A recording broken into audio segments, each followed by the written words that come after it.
In the quiet, little town of Meadow Creek, nestled between rolling hills and a sparkling river, lived a kind-hearted carpenter named Elias. He was known for his gentle hands that could coax life from wood, creating beautiful furniture and sturdy homes. But despite his skill and kindness, Elias was a solitary figure. He lived alone in a small cottage on the edge of town, his days filled with work and quiet evenings spent reading by the fire. Elias longed for a family, for the laughter and warmth that filled the homes of his neighbors. He dreamed of sharing his life with someone, of having someone to teach and care for. So, he made a decision that sent ripples of gossip through Meadow Creek. He decided to adopt a child. Not just any child, but a young girl. The townsfolk, a tight-knit community known for their quick judgments and even quicker tongues, were baffled. Elias was a bachelor, past his prime, they whispered amongst themselves. What did a single, older man know about raising a girl? Surely, he wouldn't be able to provide her with the motherly love and guidance she needed. Their disapproval hung in the air like the scent of wood shavings in Elias's workshop, thick and unavoidable. They thought he was making a mistake. Little did they know, Elias was about to bring a spark of extraordinary talent into their close-minded town. A talent that would prove them all wrong. The murmurs followed Elias everywhere. At the general store, Mrs. Higgins would clutch her pearls and stare pointedly as he reached for a loaf of bread. At the blacksmith, Mr. Abernathy would cough loudly and mutter about unnatural arrangements. Even the children, usually so eager to admire his woodworking, would shrink away, their parents pulling them closer.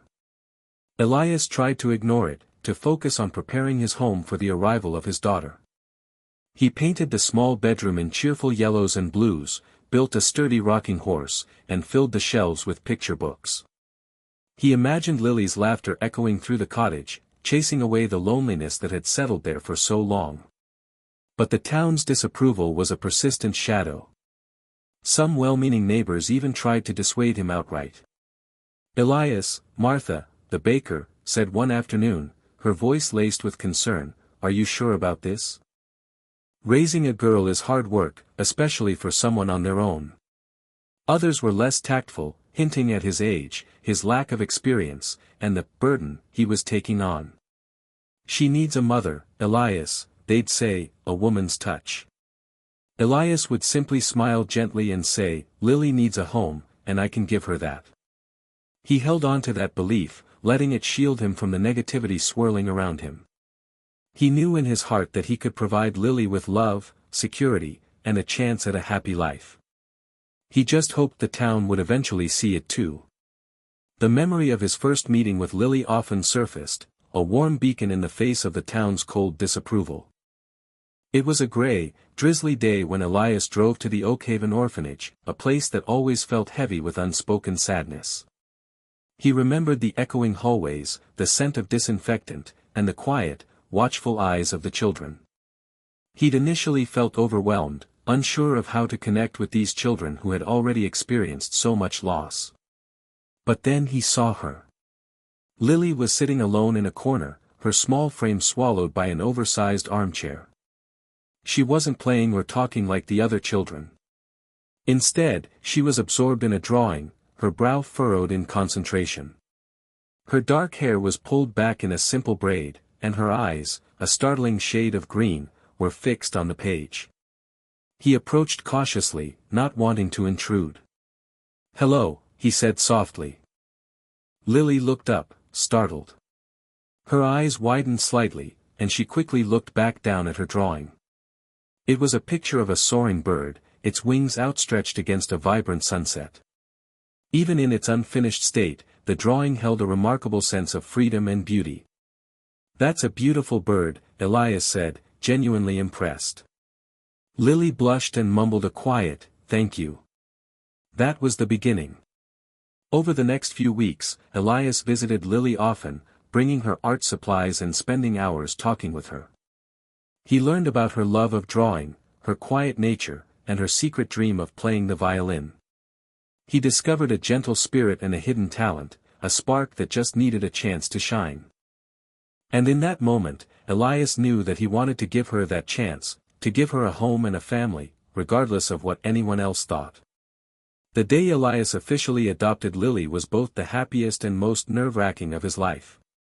He held her hand tightly as they walked out of the orphanage, a small suitcase containing her few belongings in his other hand.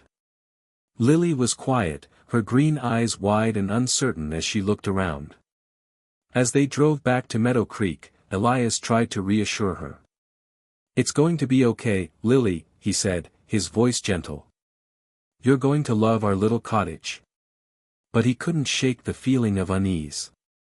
He knew the challenges that lay ahead, not just in raising a child, but in facing the town's continued scrutiny. He braced himself for the whispers, the stares, and the inevitable judgments. When they arrived in Meadow Creek, the town seemed to hold its breath. People stopped what they were doing to watch as Elias and Lily walked down Main Street. The silence was almost deafening, broken only by the chirping of birds and the distant rumble of a tractor. Elias kept his head held high, refusing to let the town's reaction intimidate him. He squeezed Lily's hand reassuringly and continued towards his cottage. He knew that he had made the right decision. He had given Lily a home, and he was determined to protect her and help her blossom, no matter what the town thought. He would show them that love and family came in many forms, and that sometimes, the most unexpected choices could lead to the most beautiful outcomes. His only focus now was Lily and creating a safe and happy life for them both. Life in Meadow Creek wasn't easy for Lily. The cottage felt enormous and unfamiliar, a far cry from the cramped, shared room at the orphanage. The sounds of the town, the bustling market, the clanging of the blacksmith's hammer, were overwhelming after the relative quiet of Oakhaven. But the hardest part was the stairs. Everywhere she went, people watched her. They whispered behind their hands, their eyes filled with a mixture of curiosity and judgment. She felt like an outsider, a puzzle piece that didn't quite fit. At school, the children were polite but distant. They didn't invite her to play or sit with them at lunch. She spent most of her time alone, drawing in her notebook. The pictures she drew were often filled with lonely figures and dark, stormy skies. Elias noticed Lily's struggle. He saw the sadness in her eyes, the way she flinched at loud noises, and the way she always seemed to be trying to disappear. He tried to reassure her, telling her that things would get better, that the town would eventually accept her. He encouraged her to make friends, to join clubs, to participate in school activities. But Lily remained withdrawn, her spirit dimmed by the town's negativity. Elias knew he had to find a way to help her feel like she belonged, to help her rediscover the spark that had drawn him to her in the first place. He just wasn't sure how. He felt helpless as he watched her struggle, wanting to shield her from the world's harshness, but knowing that he couldn't. He needed to find a way to help her find her own strength. One evening, while rummaging through the dusty attic, Elias stumbled upon a forgotten treasure, a violin, tucked away in a battered old case. It was missing a string and covered in cobwebs, but Elias recognized its potential. He remembered Lily mentioning her dream of playing the violin during one of their conversations at the orphanage. He carefully cleaned the instrument, polishing the wood until it gleamed faintly in the dim light. He replaced the missing string and tuned it as best he could. Then, with a hopeful heart, he presented it to Lily. "I found this in the attic," he said, his voice filled with anticipation. "I remembered you saying you wanted to learn to play." Lily's eyes widened as she took the violin. She ran her fingers gently over the smooth wood, her expression a mixture of awe and disbelief. "It's beautiful," she whispered. Elias smiled. "Do you want to try it?" Lily hesitated. "I don't know how," she said, her voice barely audible. "I can help you," Elias said. "We can learn together." And so, they began.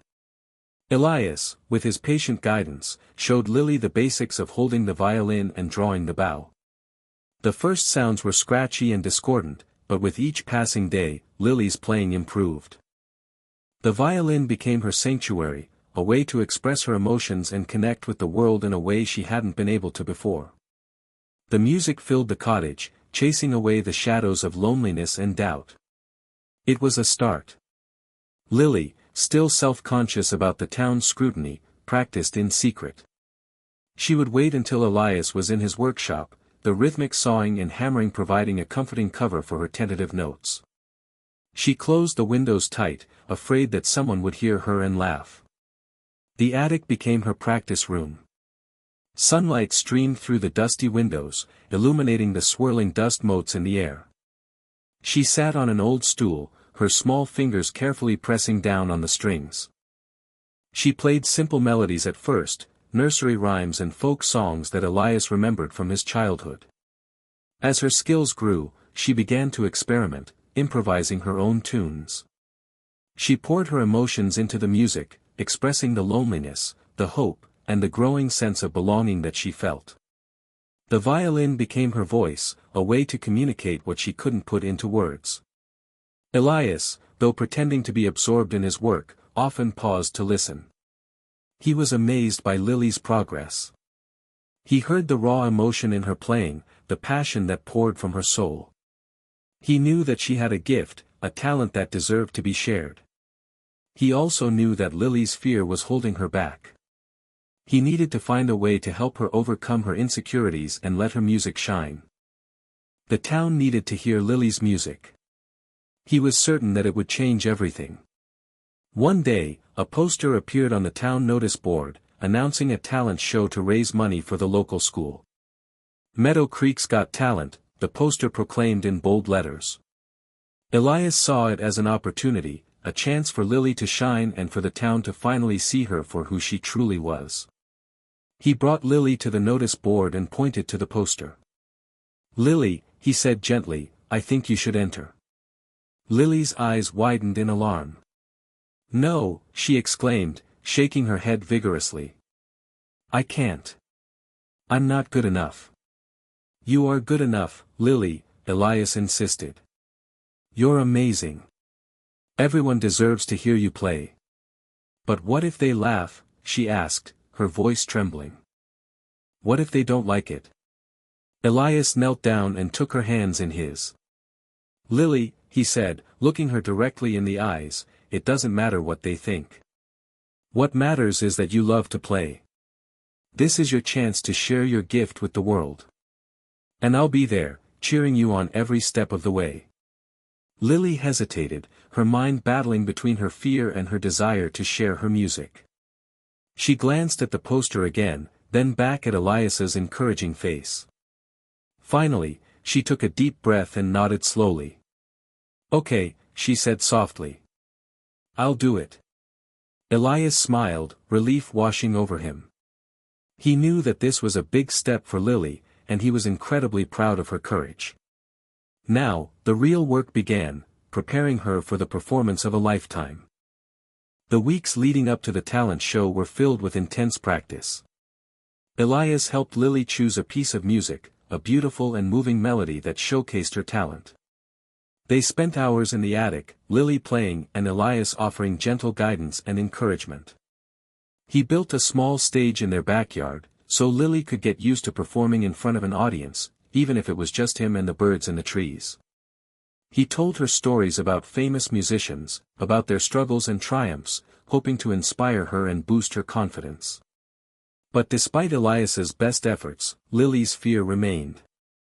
She worried constantly about making mistakes, about forgetting the music, about disappointing Elias. She would often wake up in the middle of the night, her heart pounding, replaying her imagined performance in her head, each scenario ending in disaster. Elias understood her anxiety. He knew that performing in front of the town, the same town that had judged her and Elias so harshly, was a daunting task. He reminded her that the most important thing was to enjoy the music, to let her passion shine through. He told her that he believed in her, and that no matter what happened, he would be proud of her for simply having the courage to try. He helped her visualize success, imagine the applause, and focus on the joy of playing. Together, they faced her fear, step by step, note by note. The day of the talent show dawned bright and clear. A festive atmosphere filled Meadow Creek. Colorful banners fluttered in the breeze, and the aroma of popcorn and cotton candy filled the air. A makeshift stage had been erected in the town square, and the townsfolk buzzed with excitement, eager to see the local talent. Lily, however, felt anything but excited. She was a bundle of nerves, her hands clammy, her stomach churning. She sat backstage with Elias, her violin case clutched tightly in her lap. She could hear the muffled sounds of the other performers, their laughter and chatter only amplifying her anxiety.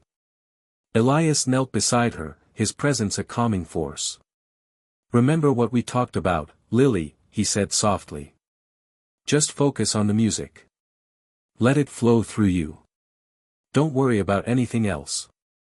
He gently took her hand and squeezed it reassuringly. "I'm so proud of you, Lily," he said. "No matter what happens out there, you've already won.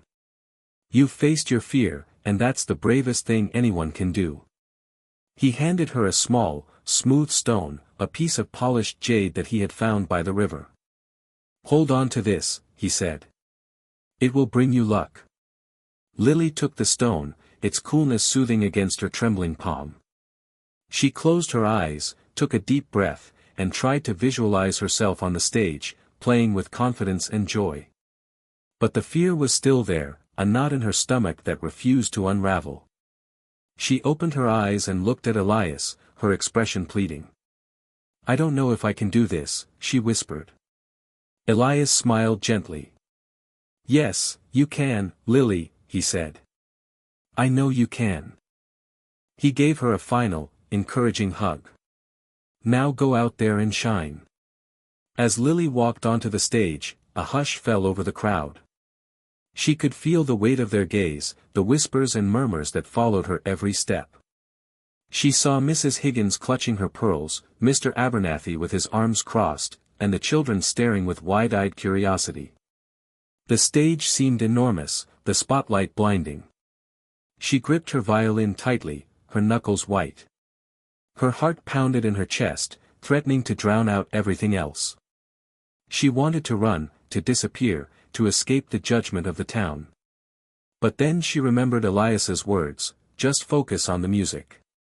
She closed her eyes, took a deep breath, and pictured him smiling at her, his eyes filled with love and pride.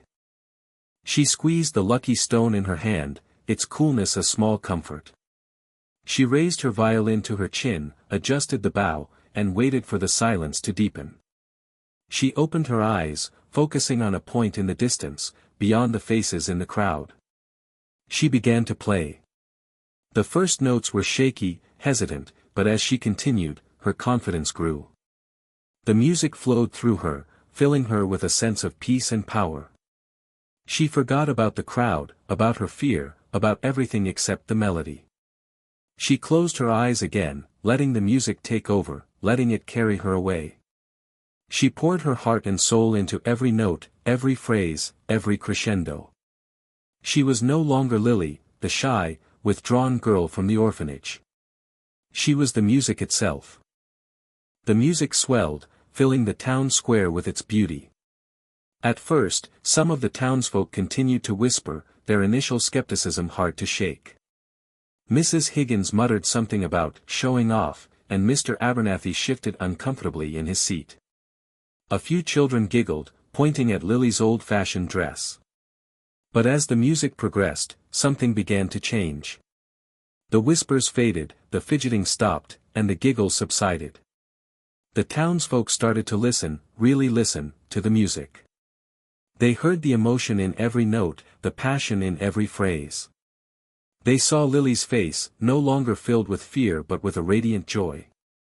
The music told a story of loneliness and hope, of struggle and triumph, of love and belonging. It was a story that resonated with everyone in the town square, regardless of their background or beliefs. It was a story that transcended words, speaking directly to their hearts. As Lily reached the crescendo, a powerful wave of emotion washed over the crowd. Tears streamed down the faces of some of the townsfolk. Others sat in stunned silence, their eyes wide with amazement. Even Mrs. Higgins and Mr. Abernathy were visibly moved, their expressions softening. The music ended, and a profound silence hung in the air for a moment.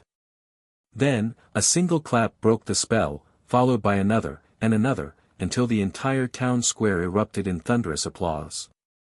The townsfolk rose to their feet, cheering and whistling, their faces beaming with admiration. They had been wrong about Lily, wrong about Elias, and wrong about the power of music. Lily's talent had proven them all wrong. Backstage, Elias watched Lily, his heart swelling with pride. He had known all along that she was special, that she had a gift to share with the world.